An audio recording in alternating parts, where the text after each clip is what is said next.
નમસ્કાર, આપની સાથે હું છું પાયલ અને જગદીશ મહેતા, વરિષ્ઠ પત્રકાર. તમને સ્ક્રીન પર દેખાતા હશે. બહુ જ બધા વિશ્લેષણો ચૂંટણી પહેલા પણ થયા છે, ચૂંટણીના રિઝલ્ટમાં પણ થયા છે ને હવે ચૂંટણી પૂર્ણ થઈ ગઈ, રિઝલ્ટ પણ આવી ગયા. વિસાવદરની વાત કરવી છે વિસ્તારથી, ગોપાલ ઇટાલિયાના ભવિષ્યની વાત કરવી છે. બહુ જ બધા સવાલો છે. પહેલા તો જગદીશભાઈ, શું લાગે છે વિસાવદરની જનતાનું ભવિષ્ય હવે બદલાશે? જુઓ, ભવિષ્યમાં એવું છે કે એને બોણી કરી છે ભવિષ્ય બદલાવાની. હવે રિઝલ્ટ તો સમય આવે થાય, અત્યારે વાવણી કરી છે, લણણી કરવાનો વખત આવે ત્યારની વાત ત્યારે. પણ કમસે કમ વાવણી તો એને કરી દીધી કે એક સુચારુ સંચાલન કરી શકે એવો વ્યક્તિ એને લોકપ્રતિનિધિ કહેવાય. આંગળી ઊંચી કર્યા કરે પક્ષને જે માનવામાં આવે એમ નહીં, પ્રજાને વફાદાર હોય એવો માણસની જરૂર હતી. જે વિસાવદરે આખા ગુજરાતને એક મેસેજ આપ્યો કે તમે 250 ગ્રામ ગાંઠિયાથી કે પાપડીથી કે તમે તાવા પાલટીથી માની જનારા જે લોકો પક્ષ વાળા માનતા હોય, એને બદલે આખી તામ જામ ને તાહીરો 2-2, 3-3 કેન્દ્રીય મંત્રીઓ, સરકારના મુખ્યમંત્રી, ગૃહમંત્રી, પછી કેટલા કેબિનેટ મિનિસ્ટર, ધારાસભ્યો, સંસદ સભ્યો, 4-4 જિલ્લાના કાર્યકરો, આ બધા જ લોકો તીડના ટોળાની જેમ વિસાવદરમાં ઉમટી પડ્યા. ભૂરકી છાંટી દુનિયાભરની, તોય કોઈનો મેળ ન પડ્યો અને ગોપાલ ઇટાલિયાને જીતાડીને આ જનતા જંપી. તો વિચાર કરો, એવી પરિપક્વ જનતા હોય તો એને અધિકાર છે પોતાના હક માગવાનો. સવાલદાર પ્રજા હોય એને જવાબદાર તંત્ર મળતું હોય છે. પણ તમારે સવાલ તો કરવો જોઈએ. એટલે તમે કીધું તેમ કે શું એનું ભવિષ્ય બદલાશે? બદલાય કે ન બદલાય, શરૂઆત તો ચોક્કસ થઈને તમારે કોઈ પણ શિખરના ટોચ ઉપર ચડવું હોય તો શરૂઆત તો તળેટીથી કરવી પડે. તળેટીથી શરૂઆત થઈ ચૂકી છે. હવે અત્યારે ગોપાલ ઇટાલિયા નામની વ્યક્તિ અત્યારે જીતી છે. એ વ્યક્તિ વિચારમાં જો પલટાશે તો સમૂચા ગુજરાતમાં આવો એક નિર્વિકલ્પ જે અત્યારે ચાલે છે શાસક પક્ષ કે વિપક્ષ નામે કોઈ નથી, એટલે આપણે ફરજિયાત ભારતીય જનતા પાર્ટીને ધારો કે મત આપી દઈએ છીએ. પણ જો બેહવાની હારી ડાળ મળે કે સારો વિચાર વ્યક્તિ વાળો પક્ષ મળે તો અડધું પડધું ગુજરાત વંડી ઉપર બેઠું છે માન લ્યો, એ ઠેકી જશે. એટલે શરૂઆત થઈ ગણાય. હવે પછી તો આવતીકાલનું ભાવિ તો આપણે ભવિષ્ય વેતા હોય તો ભાખી શકીએ અત્યારે ભાવિના ગર્ભમાં શું છે. પણ ગોપાલની આજની જે ઇમેજ જે છે એ આવતીકાલ સુધી એટલે કે ફ્યુચરમાં એ ભૂપત ભાયાણી કે હર્ષદ રીબડિયા વાળી ન થાય તો ગુજરાતનું ભાવિ ઉજ્જવળ જે છે એવું આપણે આંકલન કરી શકીએ. જી બેન. આમ આદમી પાર્ટી અને બધા જ લોકો આને 2027ની ચૂંટણી સાથે પણ રિલેટ કરી રહ્યા છે કે અત્યારે હવે પાયો નાખ્યો છે, 27માં પણ એની અસર થશે. કોંગ્રેસ પણ જે રીતના અત્યારે બેકફૂટ પર છે, એવું કહેવાય કે શક્તિસિંહ ગોયલે રાજીનામું આપ્યું ને કોંગ્રેસ હવે ખૂબ મહેનત વધારે કરવાની છે, જે પ્રમાણે પરિણામ આવ્યા છે. 2027માં એની અસર જોવા મળશે. ગોપાલ ઇટાલિયાની આ જીતની ભારતીય જનતા પાર્ટીમાં અસર થશે. બેન, આપણે ફિટનેસ સેન્ટર હોય ને, ફિટનેસ સેન્ટર, એમાં એક રોલિંગ હોય છે, એની ઉપર માણસે ઓલું પકડીને હાલવાનું. એ તમે આખો દી હાલો તો ન્યા જ રહ્યો, એમાં કઈ જાવ નહીં, ન્યા રહ્યો. ઘાંચીનો બળદ આખો દી ફરે તો ઘંટીની ફરતે રે ન્યા. ઈ ક્યાંય પાછો જુનાગઢ થી જાફરાબાદ પૂગી જાય એવું ન હોય, ન્યા ફર્યા કરે. કોંગ્રેસમાં કાંઈ થવાનું નથી. કોંગ્રેસે નક્કી કરી લીધું કે અમારે કોઈ પણ ભોગે ડાયનોસોરની જેમ ખતમ થઈ જવું છે. એટલે એના જેટલા આયામો અત્યારે થયા છે એ બધા આવા થયા છે. એમાં કાંઈ દમ વગરનું, એનામાં સેન્સ ઓફ જેને કહી શકાય એવું કઈ છે જ નહીં. શક્તિસિંહનું રાજીનામું એના કાંઈ એમાં પણ કાંઈ દમ નથી. એ વાતું કરી એને કે હું નૈતિકતાના આધારે ભલા માણા, નૈતિકતાના આધારે 2 સીટ હારી જવાથી જો તમારી નૈતિકતા ખળભળી ગઈ હોય તો લોકસભાની 25 બેઠક તમે હાર્યા હતા તો તમારે રાજીનામું રાજકારણમાંથી જ દઈ દેવું જોઈએ. નૈતિકતાની વાત આવે તો એવું કાંઈ છે નહીં. આ બધાને દેખાડવાના જુદા ને ચાવવાના જુદા છે. કોંગ્રેસને જેટલું દોવાય એટલું દોઈ લીધી. હવે પોતપોતાના રાજકારણના સેટ કરવા માટે થઈને આ બળતું ઘર કૃષ્ણાર્પણ કરીને માણા વયા જાય છે. શક્તિસિંહે રાજીનામું આપ્યું, શું કામ આપ્યું ખબર બેન? એ ભલે ગમે એ નૈતિકતાની વાતો કરે, હકીકતે અંદરૂની માણસો જે કે છે વાત હકીકતે છે ગુજરાત પ્રદેશનું સંગઠનની જે હમણાં રચના થઈ, જિલ્લા પ્રમુખો અને શહેર પ્રમુખો, એમાં શક્તિસિંહનું કઈ ઉપજ્યું નહીં. લ્યો હવે આ પ્રદેશ પ્રમુખ બોલો. હવે હું મારા છાપામાં હું ધારું એમ મેટર ન આવે તો શેનો પ્રમુખ ને શેનો ગ્રુપ એડિટર બન તો ઈ થાય.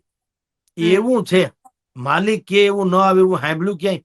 હવે આ ભાઈ શક્તિસિંહ બાપુએ ભાવનગરમાં જે શહેર પ્રમુખ તરીકે ગોહિલભાઈ જેની નિમણૂક થઈ છે, એને શક્તિસિંહને ઉભે બનતું નહોતું.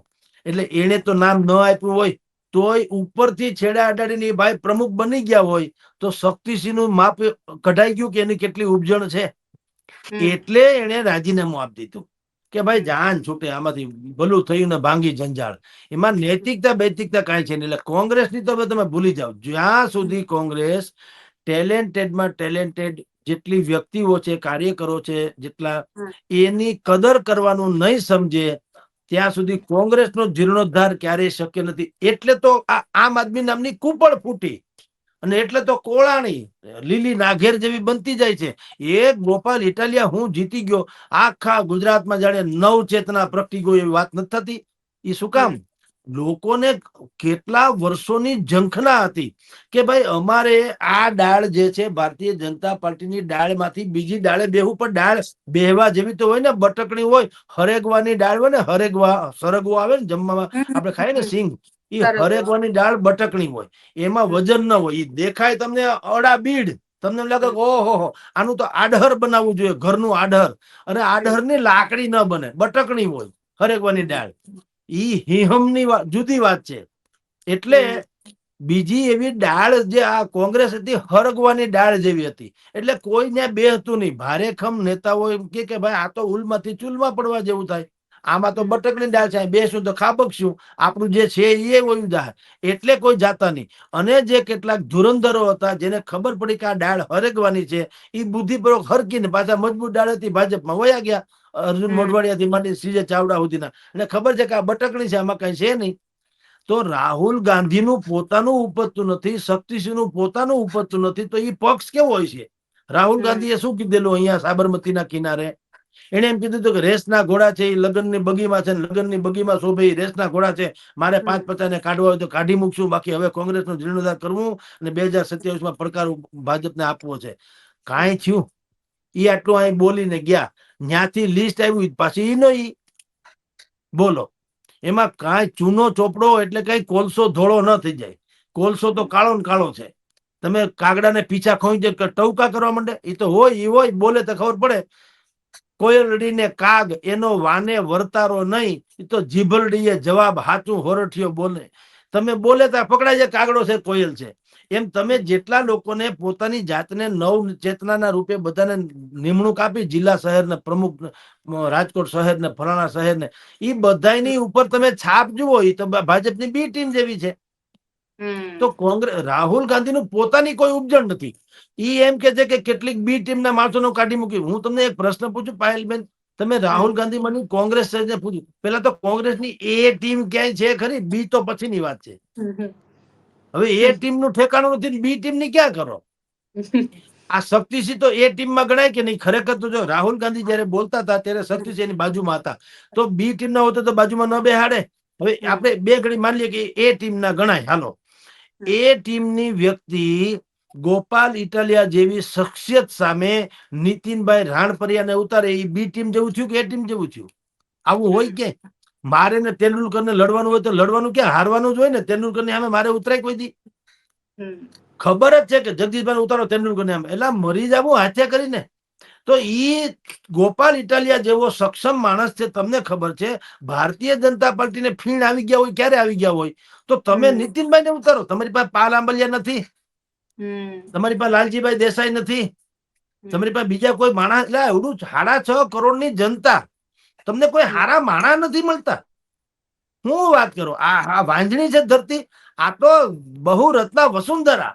તમે જુઓ, ખાનખાના લોકો છે, પણ તમારે નથી લેવા, તમારા ગ્રુપમાં આવે એમ નથી તો જુદી વાત છે. તમારે દેશનું ને પ્રદેશનું હિત જોવું હોય તો થાય. તમારે તો તમારું હિત જોવું છે ને પક્ષનું હિત જોવું છે. તમે જો જેટલા લોકો ચૂંટાય સંસદ સભ્યો, ધારાસભ્યો, એ શું બોલે? એક પોપટિયું વાક્ય બોલે, ખબર ને? અમે પક્ષને વફાદાર રહેશું. એટલે આ ધૂળ પડી તમારામાં. એટલે આ પ્રજાને વફાદારીઓ, પક્ષની ક્યાં પત્રખાંડો? પક્ષે તો બધી બધીને ટિકિટ આપી, જીતાડ્યા કોણે? જનતાએ. તો વફાદાર જનતાને રહેવાનું. પક્ષ ગોળ્યો, પક્ષ ક્યાં નાચ છે કે ભાઈ નાચમાં રહેવું પડે? ગોળ્યો પક્ષ. હવે હું આજે આ છાપામાં છું, કાલ બીજા છાપામાં, પ્રમદી ત્રીજામાં હતો કે હોય તો હોય. મૂળ પત્રકાર તો છું ને. મારે વાત શું હોય? જનતાની વાત મારે રજૂ કરવાની થાય છે. એ પછી જે પ્લેટફોર્મ ઉપર મળે તે પ્લેટફોર્મ પર મારે નથી જોતું, અથવા તો મારા હાટું નથી બદલાવું. હા, હું પગાર લઉં, 5 વધુ મળે, એ બધું ઈચ્છા રાખું, પણ બેઝિક વાત તો પત્રકાર તરીકે એ હોય ને કે સાચી વાત સમાજને કરવી છે.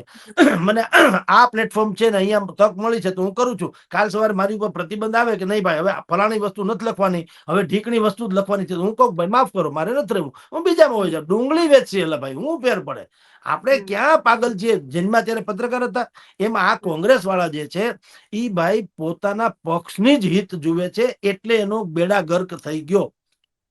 એનો મેળ પડે એમ નથી. અત્યારે પણ જેટલી સંગઠનની રચના કરી કોઈમાં અમુક વાત કરીએ, 2-5 હું ઓળખું છું, જેટલા લોકોને જાણું છું એમાં 2-5 જગ્યાએ, જેમ કે કચ્છમાં હુંબલ સાહેબ, એ બધા ઠીક છે, એમાં કોઈ શંકા નથી, એ લોકોને આવડત છે એ પ્રમાણે લોકોની. બાકી બધા જે છે જેને ભારતીય જનતા પાર્ટીની બી ટીમ કહેવાય એવા લોકો છે, જેના હિત ભારતીય જનતા પાર્ટીના નેતા સાથે સંકળાયેલા છે સીધી રીતે.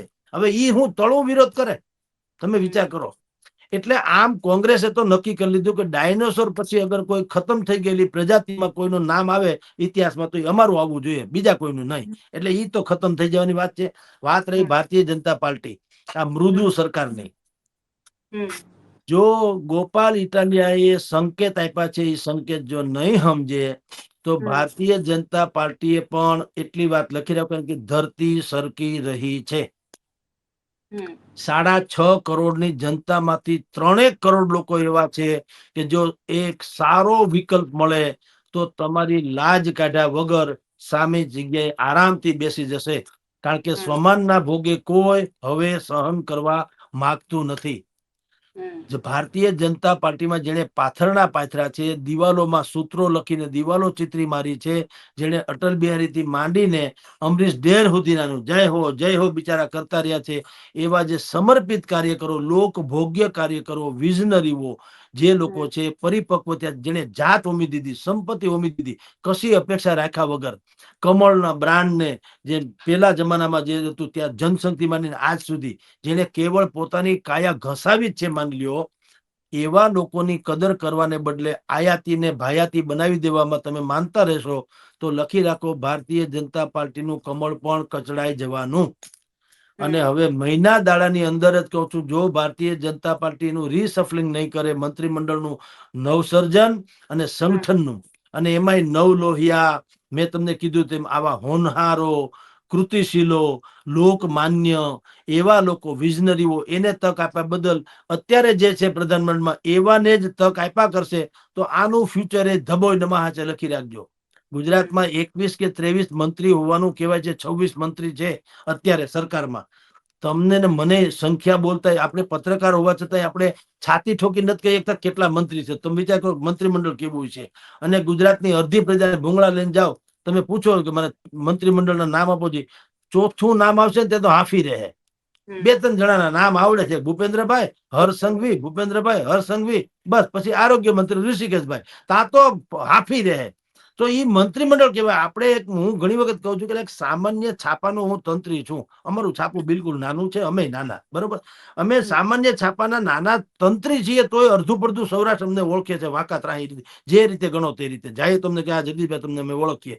સામાન્ય છાપાના નાના તંત્રી છીએ, તોય આપણને અડધું પડધું સૌરાષ્ટ્ર ઓળખે. તો તમે સરકારના મંત્રી છો, એ કેબિનેટ મંત્રી, નાણાં મંત્રી, બજેટ રજૂ કરે ત્યારે લોકોને ખબર, અચ્છા હા આ ભાઈ નાણાં મંત્રી છે કા, એવું તો અડધું ગુજરાતને લાગે છે. બોલો ઈ કેવું કહેવાય? કનુભાઈ નાણામંત્રી છે, કનુભાઈ સિવાય પૂછો કોઈને ખબર હોય તો, એના જેવું છે. તો જ્યાં સુધી ભારતીય જનતા પાર્ટી પણ જો આ રીસફલિંગ નહીં કરે અને હોનહાર વ્યક્તિઓને મેદાનમાં નહીં લાવે તો એનું પણ આ જ સ્થિતિ થવાની. એટલે સિગ્નિફિકન્ટ જેને કહેવાય ને, વિસાવદરની જે ચૂંટણી છે ને, એ બિલકુલ માઇલસ્ટોન સાબિત થવાની ગુજરાતની રાજનીતિમાં. અત્યારે તો મેં કીધું આ બધી હનીમૂન પીરિયડ છે કે ભાઈ અત્યારે સાધુ સંતોના આશીર્વાદ લે છે ને આ ને તેને બધું આભાર વિધિ બધું સમજ્યા, અઠવાડિયું 10 દી હાલશે. પછી તમે જુઓ ખરી ગોપાલ જે છે ને, પછી એના ડુંગળીનું પડ પછી ખુલશે. અને પછી રણનીતિઓ શરૂ થશે. જો ભારતીય જનતા પાર્ટી સત્તાના મદમાં ભારતીય જનતા પાર્ટીના ટેલેન્ટેડ લોકોને હજી હાંસિયામાં રાખશે તો ઠેકી જશે. અને ગોપાલ ઇટાલિયનને તૈયાર ભાણા મળવાના. તમારે જો રાંધવું હોય ને તો ક્યાંકથી ચૂલો લાવવો પડે, પછી કરગઠિયા લાકડા લાવવા પડે, પછી એના ગાભા બાભા નાખીને કે કાગળ બાગળ નાખીને હળગાવવા પડે, તોલિયો તાવડી બધું લાવવું પડે, કાથરોટ લાવવું પડે, લોટ લાવવું પડે, મહળવો પડે, રોટલા દાજેની એમ ચોડવવા પડે, તવીથો જોઈએ, હાણચી જોઈએ, બધું જોઈએ. તાવડી તેરવાના માગે એમ કે ને એના જેવું. પણ ગોપાલને છે ને કાંઈ કરવું નહીં પડે, તૈયાર ડીશ મળવાની. તૈયાર કઈ રીતે હું દાખલો આપું તમને. આ હું હવે જેનું નામ લઉં છું એ ઠેકી જાય એમ નથી કેતો, હું દાખલા તરીકે લોકોને સમજાય એટલે કઉ છું. જયેશ રાદડિયાને તમે અપમાનિત કરો ભારતીય જનતા પાર્ટીમાં, ઈ આમ આદમીમાં વયા જાય. તૈયાર ભાણું મળ્યું કે નહીં, એ હારવાનો પ્રશ્ન જ નથી. કમસે કમ એટલો કેપેબલ વ્યક્તિ તો છે જ કે પોતાની બેઠક તો જાળવી શકે, બલકે એ તો 5 ને જીતાડી શકે એમ છે. તો કોંગ્રેસ આમ આદમી પાસે ક્યાં કાંઈ છે? ગોલાને ઘેર કેદી ગાયું હતી દૂધે વાળું કરતા હતા? કોરી પાટી છે એની પાસે તો કઈ છે નહીં. તો આવા તૈયાર ભાણા એને મળવાના. જેટલા તાકાત વાળા લોકો થી ગોપાલ ઇટાલિયાને ધારો કે મળે તો શું થાય 27માં? હજી તો 27 ને બહુ વાર છે. રાજકારણમાં ક્ષણ બહુ મહત્વની હોય છે, પલ, ક્ષણ, સાલ નહીં. તો હજી આપણે કાલે કઈ થાય એવું નથી કહી શકતા. પણ ભારતીય જનતા પાર્ટી જો નહીં સમજે અને અત્યારે જેમ ગાડું ગબડાવે છે એવી રીતે ગબડાવ્યા કરશે તો ઈ ખુદ ગબડી જવાનું. લખી રાખો, ગાડું નહીં ગબડે, આખે પોતે જ પાર્ટી જ ગબડી જવાની. અને ભારતીય રાજનીતિમાં નવો પક્ષનો ઉદય એટલે કે જે થર્ડ ફોર્સ ગુજરાતની એમ કે રાજનીતિમાં ત્રીજો મોરચો ક્યારેય એમ કે સફળ નતો, તો એ જે ભ્રાંતિ ને ભ્રમણા છે એ તૂટી જશે અને બિલકુલ સબળ. અત્યારે તમે જો કોંગ્રેસ ત્રીજામાં તો હોય જ ગયું. હવે અત્યારે આમ આદમીની ચર્ચા થાય છે, જ્યારે કે ચૂંટાણો તો એક જ ગોપાલ ઇટાલિયા, સમજી લો. પણ જાણે એક શું ચૂંટાણો, તો તમે આખા વનરાઈ લીલી થઈ ગઈ, સમજી લો. જાણે ગામે ગામ મંડ્યા ઢોલ નગારા અને ફટાકડા ફૂટવા. એ શું સૂચવે છે? નહીતર જે જીતે ઉમેદવાર, જેમ ગોપાલભાઈ ગઈકાલે એની પ્રેસ કોન્ફરન્સમાં કીધું કે ભાઈ જે જીતે એ તો ઠમક ઠમક કરીને નીકળે સમજ્યા. પણ આ તો આખું વિસાવદર નહીં, આખું ગુજરાત, ગુજરાતના ગામે ગામ જ્યાં જ્યાં પણ છે ત્યાં બધા ઢોલ નગારા વગાડવા. ધન્ય હો, ધન્ય હો, નંદ ઘેર આનંદ ભયો, જય કનૈયા લાલ કી. તો એ શું સૂચવે છે? કે નક્કી લોકોના મગજમાં એવી વાત તો છે કે જો બેહવાની ડાળ હિહમની મળે, હાગર આની નહીં, હરગવાની નહીં, હિહમની, સીસમ, એવી જો ડાળ મળે તો અડધું ગુજરાત ટપી જવા તૈયાર છે. ભારતીય જનતા પાર્ટી પાસે હજી સમય છે કે જનતાએ તમને જે ભરોસે મત આપ્યા છે એ ભરોસાને તમે અખત્યાર કરવો, એનો અમલ કરો. તમે તાગડ ધીન્ના કરવાનું છોડી દો. છાસ વારે તમારા ફંક્શન મંડે થવા, 2-2 કરોડના ડોમ બની જાય, બેરિકેડ નખાઈ જાય, બેનર પોસ્ટર સ્ટીકર લાગી જાય, ભલે પધાર્યા, ભલે પધાર્યા. શું પધાર્યા? પર તમે હુડ કાઢ્યું. તમે બટન દબાવીને અહીંથી 200 કરોડની યોજના ને 500 કરોડની યોજના ને તેમાં કઈ તમે ઉપકાર કરો છો? ભલામણા યોજના કરો છો તમે. તો આખા રાજ્યની છે તો 200-500 કરોડ જ હોય ને. મારા ઘરમાં 25-50 હજારનો વ્યવહાર હોય, હું આખા જિલ્લાનો વહીવટદાર હું તો લાખો કરોડોમાં હોય, રાજ્યનો હોય તો અબજોમાં હોય. એમાં મોટી વાત શું છે? એમાં તમે જાણે કોઈ અમારી માટે ઉપકાર કરતા હોય ને જાણે કોઈ શંખ ચક્ર ગદા પદ્મ ધારણ કરીને તમે આવતા હોય, એવો તો તમારા તાહીરા છે બધા. તો તમે અમારા સેવક છો કે હાંડ થઈ ગયા છો? એટલે આ બધું એને નડવાનું છે. જનતા શું કરે છે? સમયની રાહ જુએ છે. જો જવાહર ચાવડાએ રાહ જોઈ ને, જયારે ઈ ચૂંટણીમાં ઉભા ત્યારે એને ફરિયાદ કરી કે કિરીટભાઈ પટેલે મને હરાવવામાં કોઈ કચાશ છોડી નથી, આની ઉપર એક્શન લ્યો. ભાજપે કઈ એક્શન ન લીધા. તો આપણે નાના માણસો શું કરીએ? ઝઘડો થાય ને બેન, આપણે એકબીજાને કાટલા પકડી લઈએ તાત્કાલિક, કારણ કે આપણે નાના માણસો છીએ. આ બધા સમદર પેટા છે. આ જે રાજકારણી હોય ને મોટા મોટા સમદર પેટા, એટલે ગમે એટલી નદી એમાં ભળી જાય ને એ કોઈ માજા ન મૂકે. એ એની અનુકૂળતા જેથી આવે તેથી સુનામી જેવું કરાવે, આખી દુનિયાને તાણી જાય. એટલે જેથી વારો આવ્યો, વારો ક્યારે આવ્યો? વિસાવદરની ચૂંટણીમાં. બિલકુલ કિરીટભાઈ ને ટિકિટ મળી એટલે જવાહરભાઈએ બુદ્ધિપૂર્વક, જાહેરમાં નહીં, એને જે મેકેનિઝમ કરવું હોય એ કર્યું. જેમ કે કતલની રાતમાં ભારતીય જનતા પાર્ટીએ શું કર્યું એ ભાજપ વાળા નહીં કે. એ તો એમ કે મને આશીર્વાદ જનતાના મળ્યા. આશીર્વાદ તમે કેટલા રૂપિયામાં પીડ્યા એ ખબર છે? એ કઈ નહીં કે. એવી રીતે જયભાઈ જવાહર ચાવડાએ કઈ સીધી રીતે તો કર્યું નહીં, પણ જે રીતે હરાવ્યા. તો જયારે ગોપાલ ઇટાલિયાનું સરઘસ આવ્યું અહીંયા વિજય સરઘસ જુનાગઢમાં, બધાએ શું કીધું? જવાહર ચાવડા જિંદાબાદ. એ બોલ્યા ગોપાલના માણસો, પણ પડઘા પડ્યા CR પાટીલના કાનમાં. એટલે જવાહર ચાવડાએ એને વેર એવી રીતે વાળ્યું કે જોયું આમ થાય છે. તમે આજે જે તે દિવસે મેં ફરિયાદ કરી છે, તમે તે દિવસે જો એક્શન લીધું હોત તો આજે ચિત્ર જુદું હોત.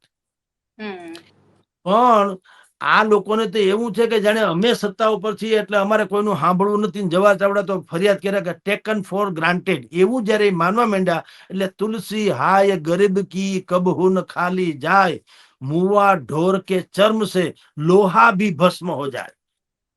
જે તલવારથી તમે મૂંગા જાનવરના ડોકા વાઢ્યા તે તલવારને એમ છે કે હવે અમારી પાસે સત્તા છે, અમે તો ગમે એના ડોકા કાપી નાખીએ. તે દિવસે એ બધું આપતી જાય એ જે ઢોર હોય એ કે ભાઈ હું તો લાચાર છું, કપાઈ જાઉં છું, જુદી વાત છે, પણ એક વસ્તુ લખી રાખ, તારો આ જે તલવારની ધાર છે ને લોઢાની, જેને ભસ્મ કરીને નાખું તો ફટ કેજે મને. ઈ જે બદ દુઆ આપે છે. પછી લુહારની કોડમાં તમે જે ધમણ એક જમાનામાં આવતી ને ધમણ, એ ધમણનું ચામડું હોય એ ઢોરના ચામડામાંથી બને. અને એ ધમણમાં આમ હવા ભરે ને એટલે અગ્નિ ભયંકર એવો 200-500 ડિગ્રીનો અગ્નિ પેદા થાય. અને એમાં તમે લોઢું નાખો, લોઢું પીગળી જાય. મુવા ઢોર કે ચર્મ સે લોહા ભી ભસ્મ હો જાય. એમ જવાહર ચાવડા જેવા આ તો સક્ષમ માણસ છે, એની કોઈ બદદુઆ વાળી વાત નથી કરતા, પણ એ લોકોએ કીધું હોય કે અચ્છા તમે મારી વાત નથી સાંભળતા, કિરીટભાઈની સામેની ફરિયાદને તમે ધ્યાને નથી લેતા, કાંઈ વાંધો નહીં, વખત આવવા દો.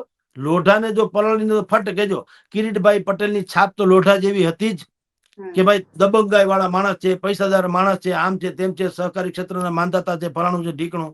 એ આવ્યો બરાબર જવાહરભાઈની કોડમાં આવ્યા એટલે એના મત વિસ્તારમાં આવ્યા, ધમણ ચાલુ કરી, લોઢાને પીગાળી નાખ્યું, હારી ગયા.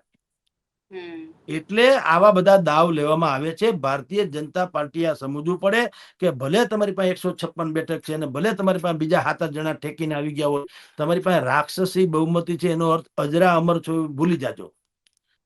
કોઈ વસ્તુ ક્ષણિક છે, બાકી અજરા અમર નથી. જે ગદ્દાફી લીબિયાના સરમુખે ત્યાસાર એની સામે છીક ખાવી એ અપરાધ ગણાતો હતો. કોઈની મજા નથી કે એનો રસાલો નીકળે તમે છીકે ખાઈ શકો ને નૈસર્ગિક છે તે, તો પણ અપરાધ ગણાતો હતો. ઈ જ જનતા એને ગદ્દાફીની પોતાની સોનાની રિવોલ્વરથી એને પોતાને ઠામ મારી નાખ્યો. ગદ્દાફીને ગટરમાંથી કાઢીને. આપણે બધા એ દ્રશ્યો જોયા છે. નવી પેઢીએ ન જોયા હોય તો ગૂગલમાં સર્ચ કરી લે. એટલે જનતા જ્યારે વિફરે ત્યારે આપણે કહીએ છીએ ને કે ભૂખા જનોનો જઠરાગ્નિ જાગશે ત્યારે ભસ્મ કણીના હાથ લાગશે. તેથી તમને કાંઈ નહીં મળે. એટલે હજી તમારી પાસે એટલે કે ભારતીય જનતા પાર્ટી પાસે હજી સમય છે બિલકુલ સુધરી જવાનો.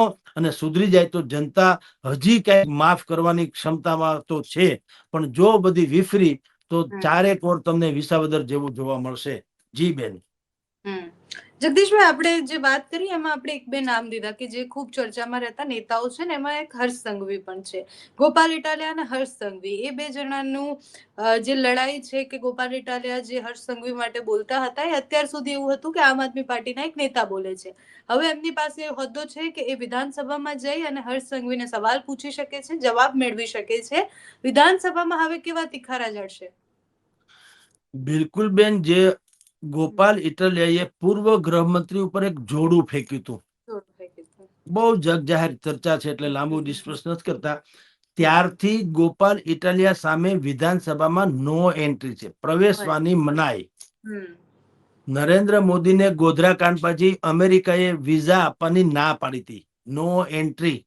અને પછી ગયા ત્યારે હાંડ થઈને ગયા અને વ્હાઈટ હાઉસે કીધું વેલકમ બાપા વેલકમ. શું કામ? મંત્રી તરીકે ગયા હતા. ગોપાલ ઇટાલિયાના કેસમાં એવું થવાનું. નો એન્ટ્રી હતી ત્યારે હતી. હવે તો બાકાયદા ધારાસભ્ય છે એટલે એક તો ઊંટ અને પાછું ઉકરડે ચડશે. હવે તો ઓર વધારે કરડશે. જેની સામે ઈ વિપક્ષના નેતા હોવા, ધારાસભ્ય કઈ નતા, તોય 8મું પાસ કહીને જે પંચિંગ કર્યા કરતા હતા, હવે ઈ વિધાનસભાની અંદર આવવાના. અને તમે મેં કીધું તેમ એક તો બહુ બોલકણો માણસ હોય ને એને તમે માઇક આપી દો તો શું થાય? એટલે હવે તો ઓર રસાકસી જામવાની, સમજી લ્યો. પણ ગોપાલ ઇટાલિયા પાસેથી લોકો એવી અપેક્ષા રાખી રહ્યા છે કે થોડાક છીછરા જે છે ને એ ઝઘડા ઓછા કરશે અને તર્કબદ્ધ વાતો વધુ કરશે તો એની મેચ્યોરિટી આવે. ઓલું શું થશે? એ બધી બાળ ગોપાળ જેવું થઈ જાય. કારણ કે એ સ્વાભાવિક છે. તમે 8મું પાસ જે તે સમયે બોલતા હતા, બરાબર, ગમે તેમ તો આપણા ગૃહમંત્રી છે. હવે એ 8મું પાસ છે કે એ બધું એનો વ્યક્તિગત ઇસ્યુ છે. તમે એને એટલીસ્ટ એક એનો હોદ્દો છે એ પ્રમાણે બોલશો તો તમારી ઇમેજ ઓર વધવાની. પણ એટલું લખી રાખજો સાહેબ, ગોપાલ ઇટાલિયા, ચૈતર વસાવા અને ભાઈ જિગ્નેશ મેવાણી આ ગુજરાતની ભારતીય જનતા પાર્ટીની ખાઈ બદલી જે કોઈ વ્યક્તિઓ હશે એને રાંધા ધાન હવે ખાવા દેશે નહીં, રજડાવી દેશે. હવે દરેક આમાં છે ને સીસીટીવી કેમેરા જેવું છે આ લોકો. હવે કોઈ બચીને નહીં જાય. આની પાસે મેકેનિઝમ એવું છે. એના ખુફિયા માણસો કેવા છે એનું તમને એક ખાલી ઉદાહરણ આપી દઉં કે વિસાવદરની કઈ વાડીમાં દારૂ ભારતીય જનતા પાર્ટી કે કોઈએ પણ જેને પણ સતાડ્યો એને કોની વાડીમાં દારૂ સતાડ્યું એને ખબર નથી, ગોપાલ ઇટાલિયન પેલા ખબર પડે. બોલો તો એનું ખુફિયા તંત્ર પણ કેટલું મજબૂત. જેને ભારતીય જનતા પાર્ટી આયાતી ઉમેદવાર કે છે એને તમારા શેઢામાં છુપાવેલું કે તમારા ઓરડીમાં ખેતરની ઓરડીમાં દારૂની બાટલી છુપાવી એને શોધી કાઢ્યું. જે ગેસ્ટ હાઉસમાં પૈસાની લેતી દેતી થતી હતી 2-3 લાખ રૂપિયાની કે લાખો રૂપિયાની, એ ગોપાલે સ્ટિંગ ઓપરેશન કરીને સાબિત કરી દીધું, જાહેર ગધેડો કર્યો. તો એની પાસે ખુફિયા એજન્ટી તો છે જ. એનો અર્થ એમ થયો હવે એ બાકાયદા ધારાસભ્ય થયા છે તો એ તો આરટીઆઈ થી માંડીને બધી જ બાબતમાં એક્સપર્ટ છે.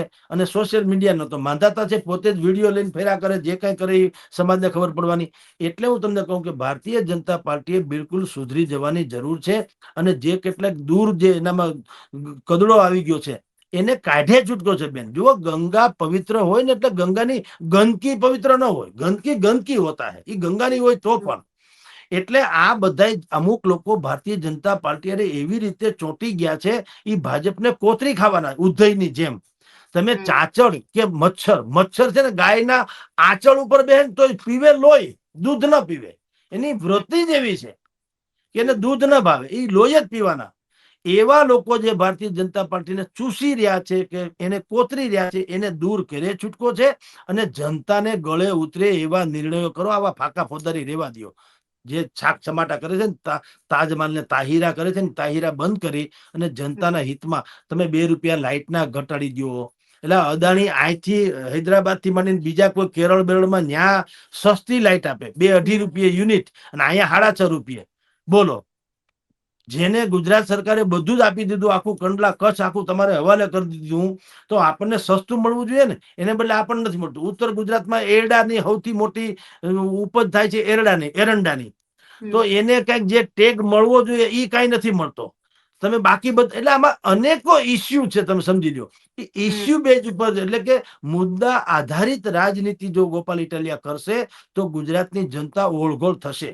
અને ભારતીય જનતા પાર્ટીએ જો આ કપરા દિવસો ન જોવા હોય તો એને ખરેખર આપણી વાતોને કડવી વાત જે છે એ કડવાણી જે છે આપણી એ કડવાણીને પણ એને બિલકુલ દવા સમજવી જોઈએ. આ લોકો સમજે છે શું ખબર છે કે જગદીશ મહેતા બહુ આપણા વિરુદ્ધમાં ઠાઈ દો ને હાલો જેલમાં નાખી દો, એને પકડો, એના કાંઈ કૌભાંડ. એટલે ભાઈ છોડો યાર, તમે જેલમાં તો કૃષ્ણ ગયા હતા, કઈ મરી નથી જવાતું.